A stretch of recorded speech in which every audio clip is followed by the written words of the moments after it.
ஒரு ஊரில் ரகுபதி என்ற செல்வந்தர் வாழ்ந்து வந்தார். பல ஆண்டுகளாக குழந்தை இல்லாதிருந்த அவர் பல கோயில்களுக்கும் சென்று வேண்டிக் கொண்டதால் ஒரு மகன் பிறந்தான். தவமிருந்து பெற்ற பிள்ளை என்று ரகுபதி மிகவும் செல்லமாக வளர்த்தார். அதனால் அந்த சிறுவன் மிகவும் கர்வமும் அடங்கா பிடாரித்தனமும் கொண்டு வளர்ந்தான். ஒரு நாளைக்கு 10 தரமாவது கதிர்வேலு கதிர்வேலு என்று தன் மகனை அழைக்காமல் இருக்க மாட்டார் ரகுபதி. இது மட்டுமல்லாமல் அவன் பள்ளியில் செய்துவிட்டு வரும் விஷமங்களை எல்லாம் கண்ணன் செய்த திருவிளையாடல் போல் ரசித்தார். அவன் செய்யும் தவறுகளையும் சுட்டிக்காட்டி திருத்தாது மன்னித்து மறந்து வந்தார். அதனால் கதிர்வேலு மிகவும் பொல்லாத்தனத்துடன் வளர்ந்தான். சில வருடங்கள் கழிந்தன. கதிர்வேலுவின் கெட்ட செயல்களும் வளர்ந்தன.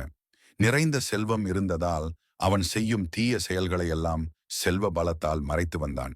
சாகும் தருவாயில் ரகுபதி மகனிடம் இனியேனும் யார் வம்புக்கும் போகாமல் தான் சேர்த்து வைத்திருக்கும் நிறைந்த செல்வத்துடன் சுகமாக இரு என்று அறிவுரை சொன்னார். ஆனால் ரகுபதி இறந்த பிறகும் கதிர்வேலு தன் தீய குணங்களை விடவில்லை. தொட்டில் பழக்கம் சுடுகாடு மட்டுமல்லவா? இவன் அடிக்கடி தவறு செய்துவிட்டு நீதிமன்றம் வருவதும் செல்வ பலத்தால் தண்டனை பெறாமல் தப்புவதும் வழக்கமான ஒன்றாகிவிட்டது. அவ்வூர் நீதிமன்ற நீதிபதி இவனுக்கு எப்படியும் தண்டனை வழங்கி அதை இவன் அனுபவிக்கும்படி செய்ய வேண்டும் என நினைத்தார்.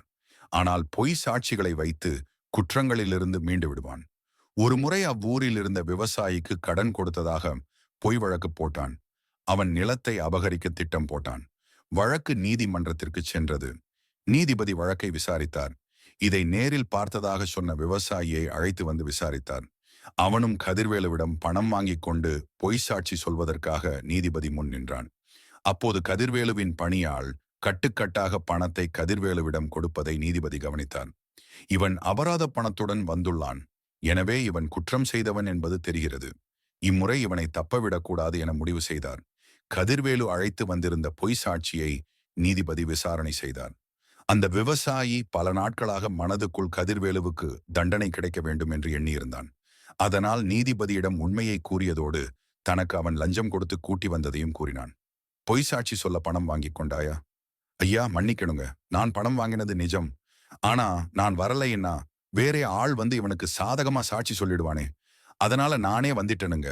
இதோ இருக்குதுங்க அவர் கொடுத்த பணம் என்று ரூபாயை நீதிபதியிடம் கொடுத்தான். நீதிபதி கதிர்வேலுவிடம் இப்போது உன் குற்றத்தை ஒப்புக்கொள்கிறாயா இல்லையா என்று கேட்க கையும் களவுமாக பிடிபட்டதால் கதிர்வேலு அமைதியாக நின்றான். நீ செய்த குற்றத்திற்கும் லஞ்சம் கொடுத்து பொய் சாட்சியை அழைத்து வந்ததற்கும் உனக்கு அபராதம் விதிக்கப் போகிறேன் என்றார்.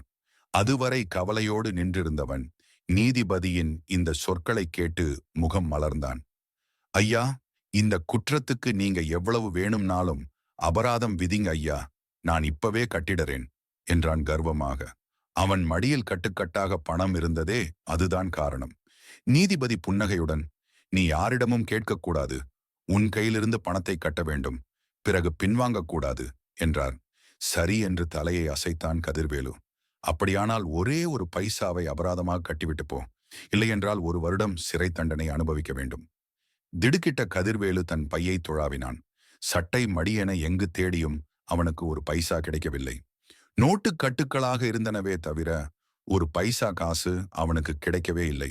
புன்னகை புரிந்த நீதிபதி, இப்போது ஒரு பைசா உனக்கு எவ்வளவு முக்கியமானதாக இருக்கிறது பார்த்தாயா? அதுபோலத்தான் மனிதர்களுக்குள் ஏழை என்றும் எளியவன் என்றும் துச்சமாக எண்ணி அவர்களை துன்புறுத்தக்கூடாது. இந்த உண்மையை சிறைவாசம் செய்த பிறகாவது புரிந்து நடந்து கொள். உன்னை திருத்தத்தான் இந்த சிறை தண்டனை என்றார். அதுநாள் வரைதான் தவறாக நடந்து வந்ததற்காக வருந்தியபடியே சிறைச்சாலைக்கு சென்றான் கதிர்வேலு. இனி அவன் திருந்தி விடுவான் அல்லவா? ஒரு பைசாதானே என எளிதாக எண்ணியதால் அதுவே அவன் சிறை செல்ல காரணமாக அமைந்தது. ஏழைகள் என்று பிறரை எண்ணி ஏளனமாக நடத்தியதால் குற்றவாளி என்று நிரூபிக்கப்பட்டான். அதனால் உருவத்தை பார்த்தும் செல்வ நிலையை வைத்தும் மனிதரை நாம் மதிப்பிடக்கூடாது.